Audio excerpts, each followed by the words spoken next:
Good evening. This is Channel 4 News, and I'm Greg Burgundy. Breaking news. Dr. Leslie shaves his beard. Our inside sources say that he is cold. Our top story tonight, World War II is finally coming to an end. Let's look back on the past 6 years. In order to avoid Japanese invasion, Truman ordered a bombing on two very important cities in Japan to crush their infrastructure. What we were told was that 2 bombs were dropped on 2 different cities, but here's what really happened.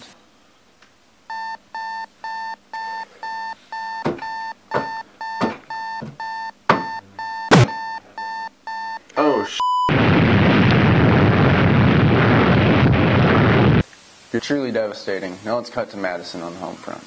Hi, I'm Madison, and this is Rosie the Riveter. What was your lasting impact on World War II?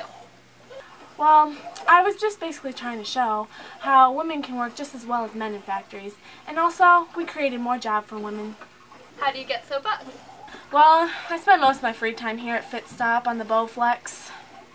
What kind of items do you build? Well, women built everything because men, they were all off at the military. So we built everything from planes, tanks, guns, ammo, and even helmets. All the women did the dirty work while the men were off fighting. Back to Channel 4 News with Greg Burgundy. In other breaking news, Mrs. Wyatt stops using YouTube. And that's all for you tonight, folks. Stay classy. This is Greg Burgundy. Con los terroristas.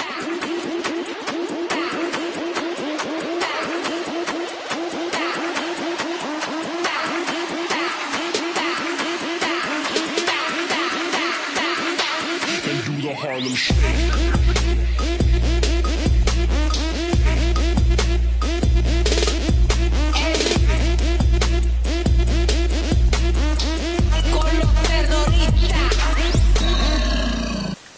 Hi, welcome to Justin's Corner. My name's Justin. I'm here interviewing Adolf Hitler. Why were you so patriotic about Germany when you were Austrian? I'm a true German at heart, and I fought for Germany in the First World War. Wore the uniform, fought in the trenches, and spent a lot of time with Karl Lueger, who was a crazy Nazi guy, and he actually influenced me to become a Nazi. So there was that, and then there was this guy, Richard Wagner. He was an opera writer, and he wrote this opera called Renzi, and very influential. And the play was basically about a guy that took over a country and then ended up, conquering these people and leading them to freedom and this and that. So that really gave me influence to take over the world. Why did you give up after your first attempt at going to art school? I was just so upset that they wouldn't accept me. I mean, I took the entrance exams and all this paperwork I had to fill out. I had to draw them some stuff, I had to paint them some stuff, and they had the nerve to tell me that my stuff showed lack of talent. And I mean, I thought this was pretty good, but whatever. They're the professionals, so. That's a beautiful picture, Mr. Hitler. Thank you. Why do you dislike the Jews so much? Juice? No, man, I love juice. Like apple juice and orange juice, and I like tomato juice. No, Mr. Hitler. What I'm talking about is Jews, not Jews. Oh! No, Jews are the cause of every single problem ever. Every single problem? Yes. So, high gas prices. Jews. Death. Jews. Debt. Jews. Michigan losing to Notre Dame. Jews by far. So Adolf, how would you explain the Battle of the Bulge? First off, it's Hitler to you. Okay. Second off, Battle of the Bulge was basically this thick wooded forest where there was the Allies versus the Nazis, and it was fought in Belgium and Luxembourg and a couple other smaller places. And basically, we had the Allies here, we had the Nazis here, and we used our Blitzkrieg technique, which we just bombed the snot out of these people. Then we stormed them and tried to take over. But don't ask me how, but the Americans pulled through, man, and they won. They just never quit, ever. So, I heard you had a new book coming out. Oh, yes. Mein Kampf. This is the story of, well, it's my struggle, my ache, my pain. This book is It's basically, I wrote it when I was in jail. So it's everything that has happened to me since I was a little kid. Talks about my mom and dad at the beginning.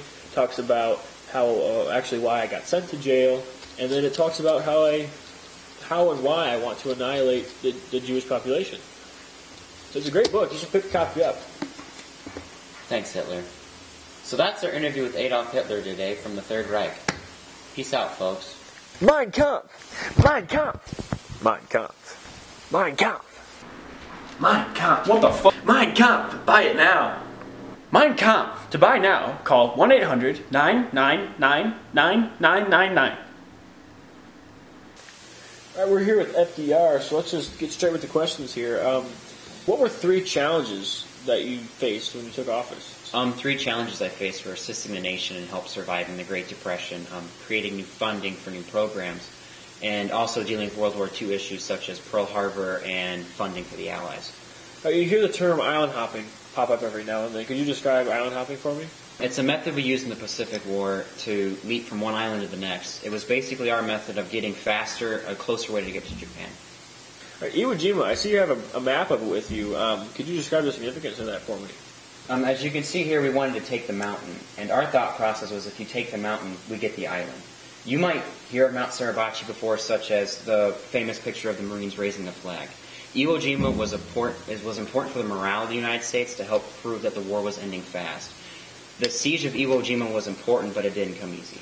Okay. All right, this is Justin's Corner. It's been great having FDR here. Peace out, folks.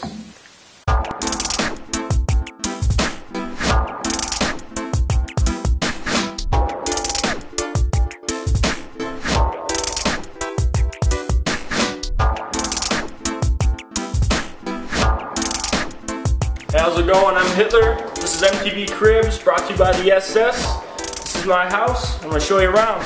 Let's get started. Alright, this is my room over here, where I have all my peaceful slumbers every night, and have all my nice dreams about, plots to take over the world and whatnot, and, can't sleep without that teddy bear, man. Alright guys, I'm bringing my kitchen now. It's nothing special about it, just the kitchen. I got we got pizza here, pretty good pizza. It's pretty standard. Got my fridge and my sink and my stove and a microwave that hasn't been invented yet. So, yeah, last but not least, here we've got our steam room. Get out, go, get out of here, go.